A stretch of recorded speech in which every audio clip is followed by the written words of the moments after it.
பசுமை விவசாய நேயர்களுக்கு வணக்கம். அதாவது பார்த்தீங்கன்னா, இப்போ ரொம்ப ரொம்ப நாள் கிட்டத்தட்ட ஒரு 2 மந்த்ஸ் ஆயிடுச்சுன்னு நினைக்கிறேன்.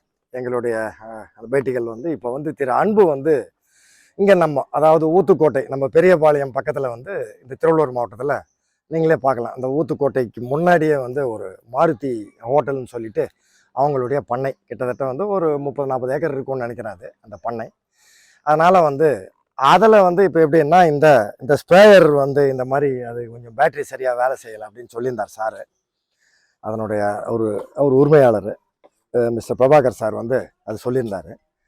அதனால் இப்போ இது எப்படின்னா இந்த 18AH இந்த பேட்டரி இப்போ அன்பு அதை செட் பண்ணிட்டு அதை கொண்டு வந்திருக்காரு. இப்போ அவங்களுடைய ஸ்ப்ரேயருக்கு மாட்ட போகிறாரு. இது சிங்கிள் மோட்டர் இருக்கக்கூடிய ஸ்ப்ரேயர்.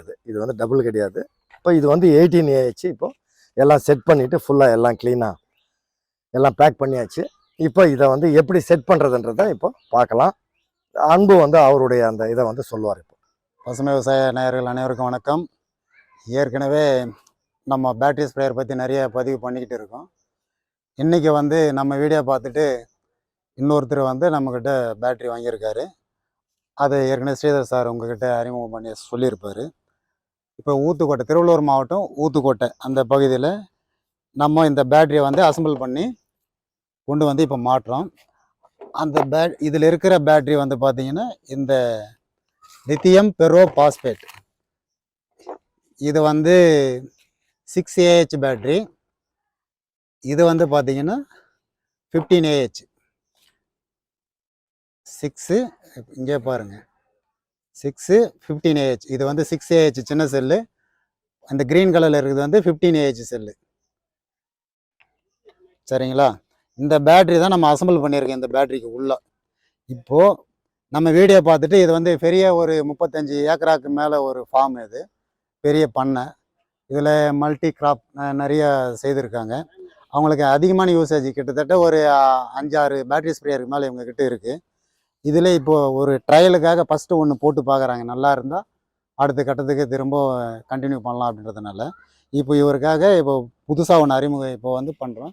இப்போ இதில் மாட்ட போகிறோம். இப்போ இந்த பேட்டரி ஸ்ப்ரேயர் பார்த்தீங்க எப்படி மாட்டுறதுன்றதை இதிலே பார்த்துக்குங்க. இப்போ இந்த பேட்டரி ஸ்ப்ரேயரில் இந்த பாட்டம் சைடு கிடையாது இந்த ஸ்க்ரூவு. இது வேறு ஒரு மாடல். இந்த மாதிரி இது ஓல்டர் டைப் மாதிரி, இது பாக்ஸ் டைப் மாதிரி மாடல். இது அவுட்டரில் இருக்க ஸ்க்ரூவு. இந்த மாடல் சிங்கிள் மோட்டர் தான் வரும் சாதாரணமாக. ஆமாம், ஒவ்வொரு கம்பெனி ஒவ்வொரு விதம்.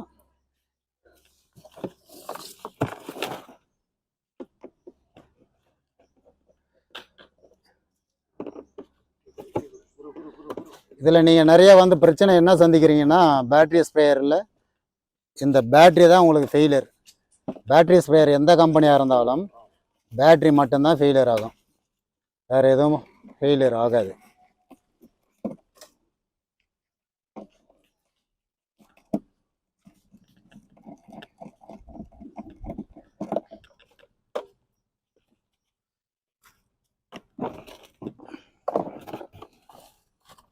இது இது போல் சிங்கிள் மோட்டர் மாடலு. இப்போ பேட்ரி இது உள்ளே இருக்குது. இந்த பேட்ரியில் black colour minus, red colour plus. இந்த ரெண்டே கனெக்ஷன் தான் இருக்கும். இதை நீங்கள் டிஸ்மேண்டில் பண்ணிடலாம், அதாவது கழட்டிடலாம். கழட்டிட்டு இந்த பேட்ரி மேலே கிளாம்பு, 2 கிளாம்பு இருக்குது. இது அநேகமாக 12AH பேட்டரியாக தான் இருக்கணும் இந்த சைஸு.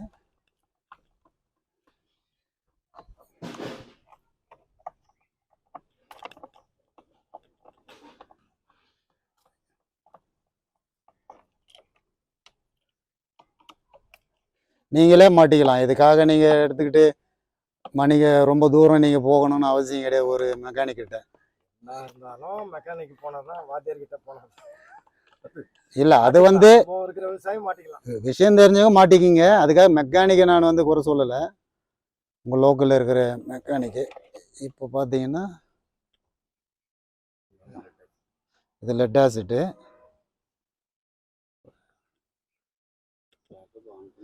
இது 12AH பேட்டரி. இது சரிங்களா? இங்கே பாருங்கள், 12 வோல்ட்டு. இந்த 12 வோல்ட்டு 12AH. ஏஹெச்னா ஆம்பியர் அவர். இது கிட்டத்தட்ட 3 கிலோ வெயிட்டுக்கு மேலே இருக்கும். அடுத்து இப்போ நம்ம பேட்டரியை வந்து மாட்ட போகிறோம்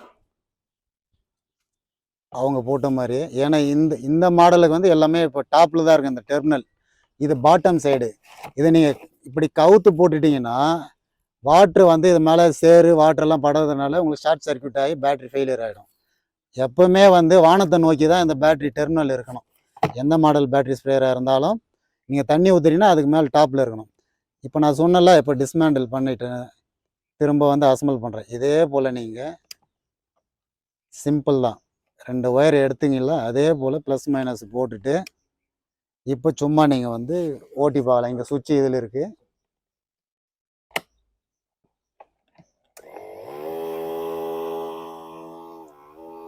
ஓடுது. நான் அதை அசம்பிள் பண்ணிவிட்டு உங்களுக்கு வாட்டர் எப்படி எக்ஸ்போஸ் ஆகுதுன்றதை காட்டுறேன். சரிங்களா சார், இவரை காட்டுங்க. இப்போ பாருங்க, இந்த బ్యాటరీ ఇది బాగా లైట్ వెయిట్ ఇది ఫుల్ వెయిట్ ఇది 3 కిలో సిల్వర్ ఉంటుంది ఇది. இது 2 kg இது. అంతే 2 kg. ஆமாம். உங்களுக்கு வெயிட் நீங்கள் மருந்து எடுத்து தெளிக்கிறதுக்கு உங்களுக்கு ஈஸியாக இருக்கும் விவசாயிங்களுக்கு.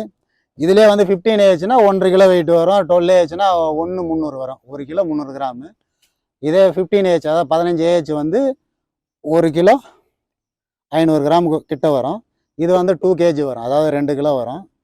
இப்போது மாட்டிட்டீங்க. இது வந்து வானத்தை பார்த்த மாதிரி தான் இருக்கணும். எந்த பேட்டரி ஸ்ப்ரேயரில் நீங்கள் பேட்டரி மாற்றினாலும் இந்த டெர்மினல் வந்து வானத்தை நோக்கி தான் இருக்கணும், பூமியை நோக்கி இருக்கக்கூடாது. அப்படி போட்டிங்கன்னா இந்த 2 டெர்மினலும் வாட்டரை பட்டு ஃபெயிலியர் ஆகிடும். சரிங்களா, அதனால் இப்போ கிளாம்பு போட்டுட்டு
இப்போ வந்து கிளாம்பு போட்டு மாட்டியாச்சு பேட்டரியை.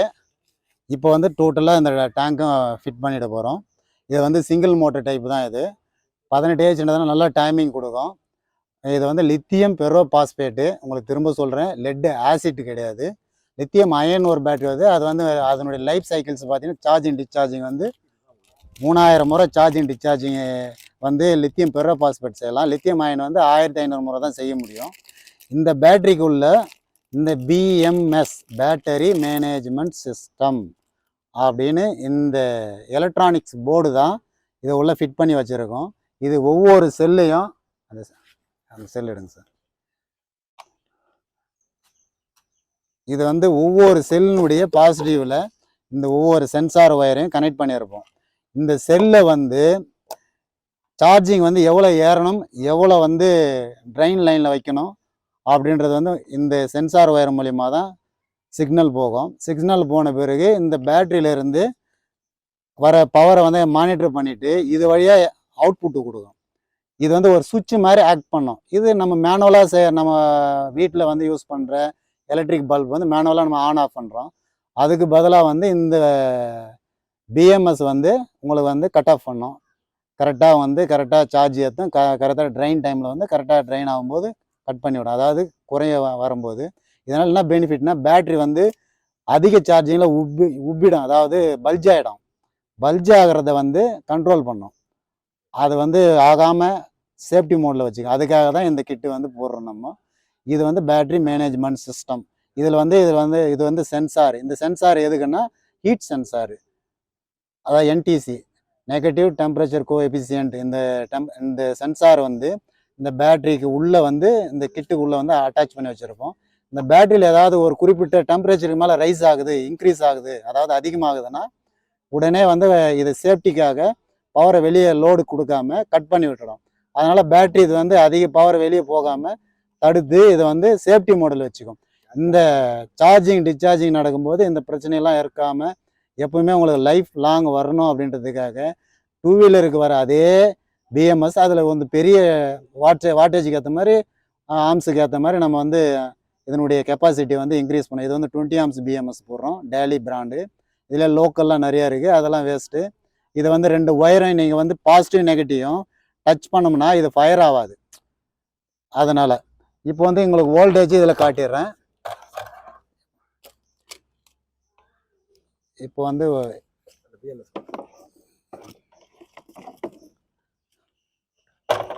இப்போ வோல்டேஜ் காட்டுறேன் பாருங்க. இப்போ வந்து பாசிட்டிவ், இது பாசிட்டிவ் ரெட் கலரு. இது வந்து சாதாரண மல்டிமீட்டர் கிடையாது, இது IR meter. Internal resistance plus voltage ரெண்டுத்தையும் செக் பண்ணி குவாலிட்டியை செக் பண்ணுறதுக்காக தான் கொடுக்குறோம்.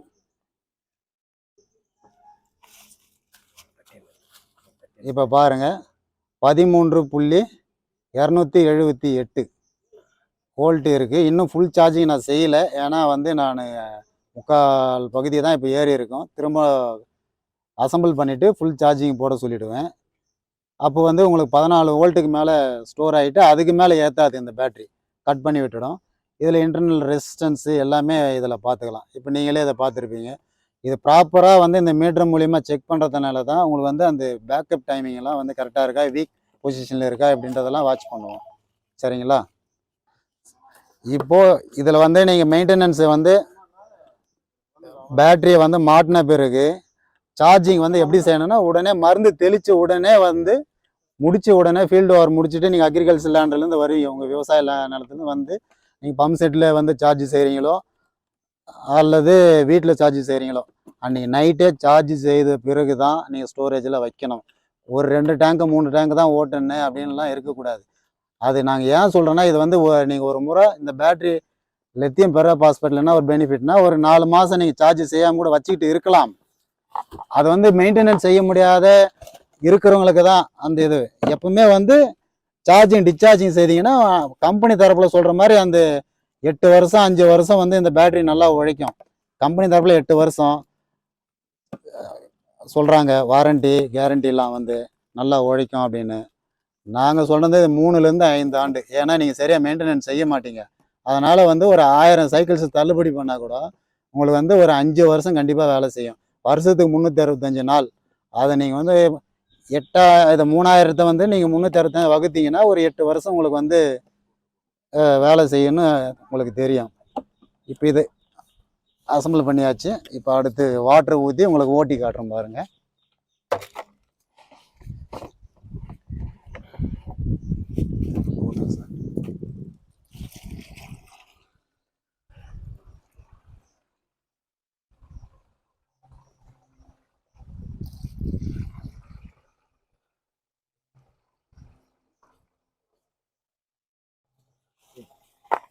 ஃபுல்லாக ஊற்றுங்க சார், ப்ரெஷரை பற்றாது.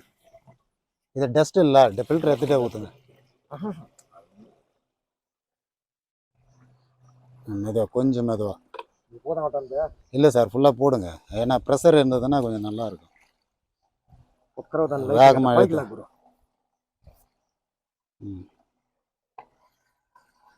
போதும் போதும் சார். யார் போகல உள்ள, யாரும் நல்லா. போதும். சும்மா ஒரு ரன்னிங்கில் ஓட்டுட்டோம். அதான் வேப்பண்ண ஆயில் போட்டிருக்கீங்க நேச்சர் ஃபார்மிங்க்கு.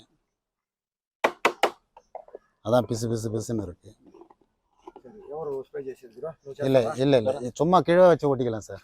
இப்போ பாருங்கள், இந்த நல்ல ப்ரெஷர் இருக்குது இதில். இதை நாசில் பொறுத்து அந்த ப்ரெஷர் வந்து சேஞ்சஸ் உங்களுக்கு தெரியும். இந்த ஸ்பீடு வந்து லித்தியம் பெரோ பாஸ்பேட்டில் என்னன்னாக்கா இந்த ஸ்பீடு வந்து கொஞ்சம் கான்ஸ்டண்ட்டாக இருக்கும். லாஸ்ட்டாக தீர்ந்து போகிற நேரத்தில் ஏதோ ஒரு 2 டேங்க்கு 3 டேங்க் வேணால் கம்மியாக இருக்கலாம், அவ்வளோதானே தவிர. ஆனால் ஃபுல் டே வந்து ஸ்பீடு குறையாமல் ஓடும். இதனால் உங்களுக்கு வந்து லித்தியம் பெரோ பாஸ்பேட் வாங்கி மாட்டதால உங்களுக்கு என்ன ஒரு அட்வான்டேஜ்னா, ஒரு 5 ஆண்டு உங்களுக்கு எந்த தொந்தரவும் இருக்காது. அதிகப்படி கம்பெனி தரப்பில் 8 வருஷம் சொல்கிறாங்க. நீங்கள் சரியாக மெயின்டெனன்ஸ் செய்ய மாட்டேங்கிறத நான் குறைச்சி சொல்கிறேன். ஏன்னா நீங்கள் 8 வருஷம் சொன்னீங்களே ஓடலையே அப்படின்ற மாதிரி ஃபீல் பண்ணக்கூடாதுனால தான் நான் உங்களுக்கு வந்து கம்மியான ஒரு டைமிங் வந்து உங்களுக்கு வந்து சொல்கிறேன். ஆனால் நல்லா இருக்கும். தேவைப்படுற விவசாயிங்க வந்து இந்த பெரோ பாஸ்பேட்டை வாங்கி இந்த பேட்டரியை வந்து வாங்கி நீங்கள் மாட்டிக்கலாம்.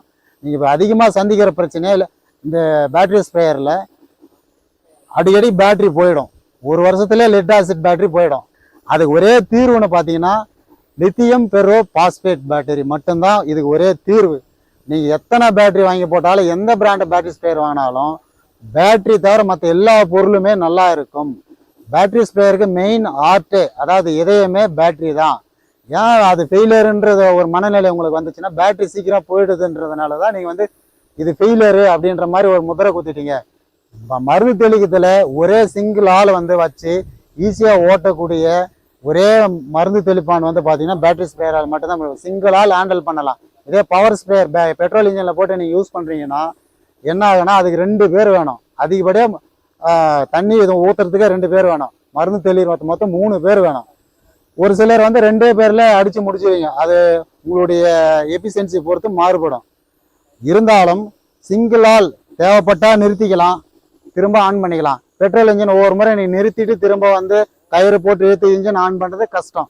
நீ 4 ஸ்ட்ரோக் வாங்கினாலும் சரி, 2 ஸ்ட்ரோக் வாங்கினாலும் சரி, அந்த பிரச்சனையை நீங்கள் சந்திப்பீங்க. அது மட்டும் இல்லாமல் அதில் அடிக்கடி வேறு பிரச்சனையை சந்திக்கிறீங்க. நிறைய ஃபார்மர் வந்து என்கிட்ட வந்து நிறைய டவுட் கேட்குறீங்க. அது ஒரு பிரச்சனை இருக்குது. இதெல்லாம் வந்து நீங்கள் வந்து சந்திக்கிறீங்க அந்த பிரச்சனை. இதெல்லாம் வந்து பார்த்துட்டு தான் இதுக்கு ஒரே தீர்வுன்னு பார்த்தீங்கன்னா லித்தியம் பெரோ பாஸ்பேட் பேட்டரியால் மட்டும்தான் உங்களுக்கு வந்து நல்ல ஒரு எஃபிஷியன்சியாக வேலை செய்யக்கூடிய திறன் இருக்குது. தேவைப்படுற விவசாயிங்க என்னுடைய தொடர்பு எண்ணை வந்து 8825774472. திரும்ப சொல்கிறேன், 8825774472 என்ற எண்ணில் வந்து நீங்கள் தொடர்பு கொண்டு உங்களுக்கு தேவையான தகவலை வந்து நீங்கள் பேசி தெரிஞ்சு கொள்ளலாம். நன்றி, வணக்கம்.